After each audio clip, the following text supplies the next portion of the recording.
So if there's one thing that is going to continue to be true for the rest of my life, is that games will continue to be made and the time that I have to play them will gradually decrease. And that's happening already. I'm in my early 30s and I'm finding that there are way too many games coming out now that I want to play, as long as many games that I have played previously that I just want to replay again but will probably never have time again.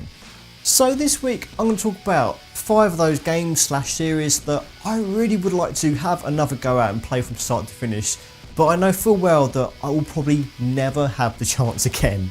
So I'm going to start off with a more modern game, or a more modern series that's eventually going to have a third entry finally very, very soon, and that is the Darksiders series. Now, for those who do not know what Darksiders 1 and 2 are all about, put simply, it's like a more quote-unquote mature Zelda game. Now, it's not quite as good as Nintendo's excellent series, but Darksiders 1 and 2 has come as close as any other sort of game or series ever to sort of matching that feel of exploring dungeons, solving puzzles in the way that you would expect from a Legend of Zelda game. No one else has got as close as Visual Games did in Darksiders 1 and 2.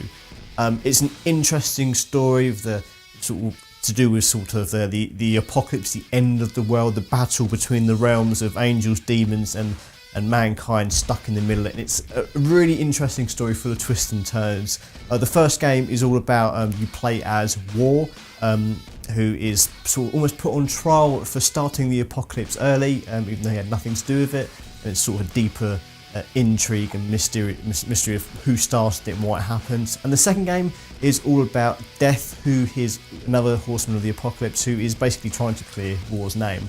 And the whole idea was that it was going to be a series of, I think, at least 4 games that would go through each one of the 4 horsemen. And the next one is finally coming out soon. You're going to be playing as Fury.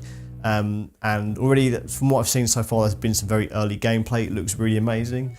But I really would like to use that as an opportunity to play the first 2 games, because I have such fond memories of playing them.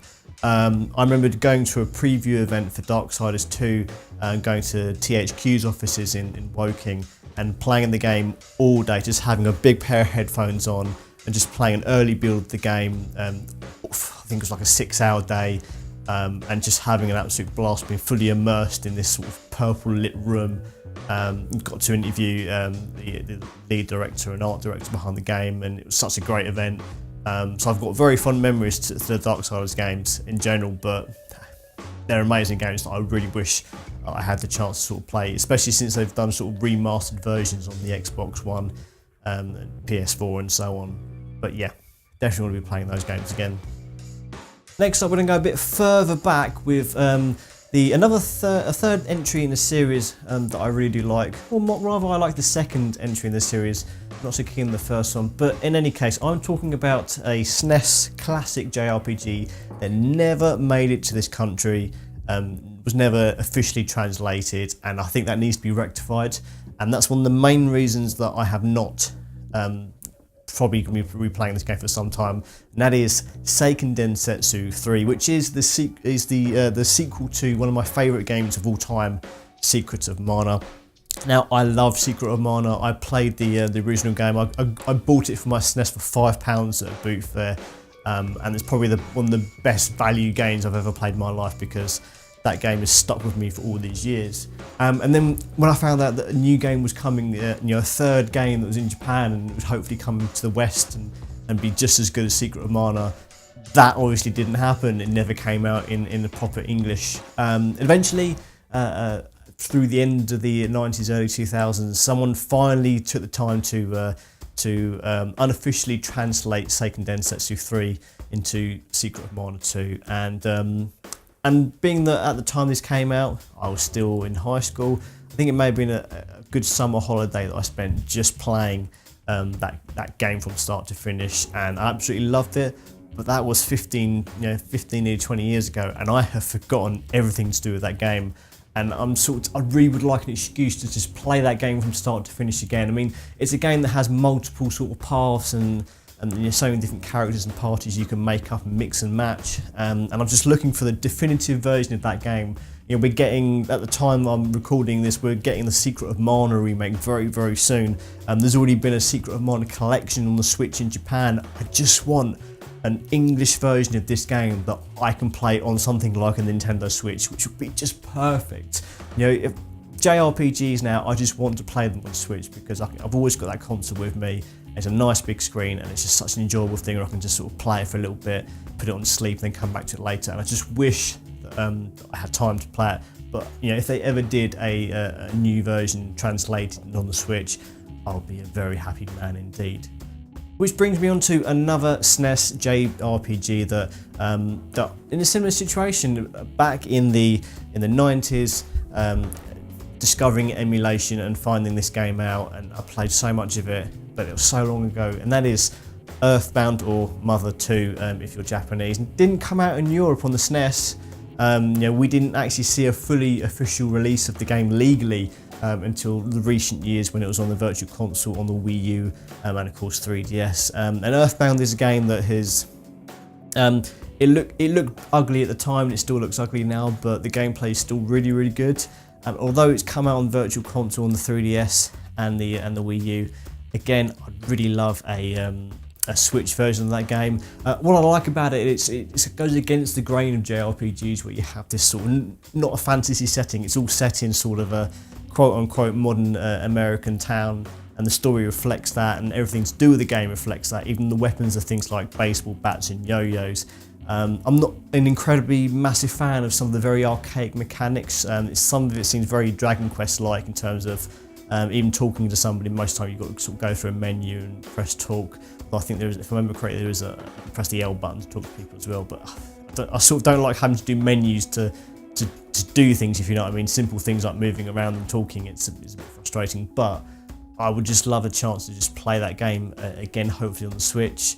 And then when I've done that, I'd like to move on to Mother 3, which is a game I've never played, and it's a similar situation where it never got translated officially, and we need some sort of collection of all three of those games in a more sort of palatable format, and I think that'd be absolutely wonderful, and I'd definitely be up for playing Earthbound again for sure. Moving back to more modern times, and a game that I have played quite a lot, and honestly wouldn't mind playing again because it's so short, is Portal 2. But for this entry, I have a certain caveat, because I would like to completely erase my memory of ever having played Portal 2 so that I could experience it again for the very first time, because that first playthrough, I remember picking up Portal 2, taking it home, I say taking it to my now wife's house and playing it for the whole long bank holiday weekend it came out, was just incredible. Like, playing it from start to finish. It's a relatively short game, it's like 6 or 7 hours, but it's so entertaining, so funny, so full of sort of depth to it. And the puzzles are amazing, and it's just such an incredible gaming experience. It's one of those games that very few games are genuinely funny, and Portal 2 is one of those games that just made me laugh out loud just because of the crazy situations and the weird, strange characters and events that happen in that game. It's so clever, it's so funny. And yeah, I could probably spend 6 or 7 hours playing through it again quite easily, and I probably will after talking about this right now, but I would just like the opportunity to just sort of forget about that game completely and just play it for the first time and just experience all these things for the first time, just as if they were fresh and new, because they're so much funnier the first time you see them. That's pretty much it really. I'd love to play this game again and wipe my mind of it completely.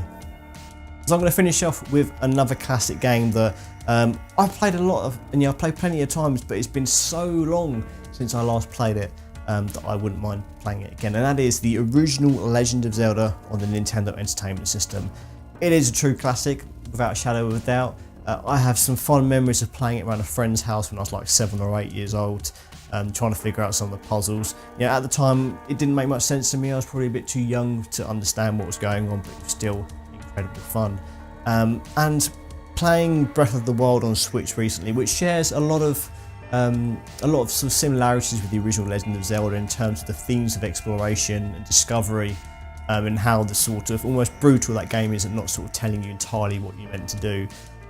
With Legend of Zelda on the Nintendo, that's sort of more so. It's a tough game if you're not quite sure what to do. It's not as intuitive as later Nintendo games would be, and I think that's the reason why I probably haven't played it in such a long time. I don't think I've played it since the GameCube collection that came out briefly, over 15 years ago. I really would love to play The Legend of Zelda again, just because I like going back to those classic Zeldas when it was just, finding the Triforce and defeating Ganon and having that sort of top-down adventure. I miss those, and I'd love another sort of Link Between Worlds that sort of maybe took elements of one of those earlier games and sort of remade them into something new. I really would like a proper remake of The Legend of Zelda, just because I think that would just be so incredible to have it maybe in like Link to the Past style sprites. That would just be my ideal dream of a Legend of Zelda remake. It'll probably never happen, but you never know. But until then, that is a game that I really would like to add to my list. But I'm going to leave you now with a question before I go.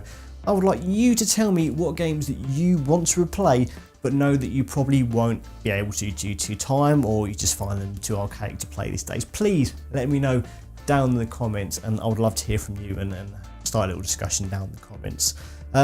Next week, I'm going to be doing another video. Hopefully, I may well be doing that Game Boy camera video that I have been teasing on social media for a little while. My hard drive issues have been fixed and all should be well, so I should hopefully get that video to you in a week's time. But until then, thank you very much for watching. I'll see you guys around, and take care. Bye.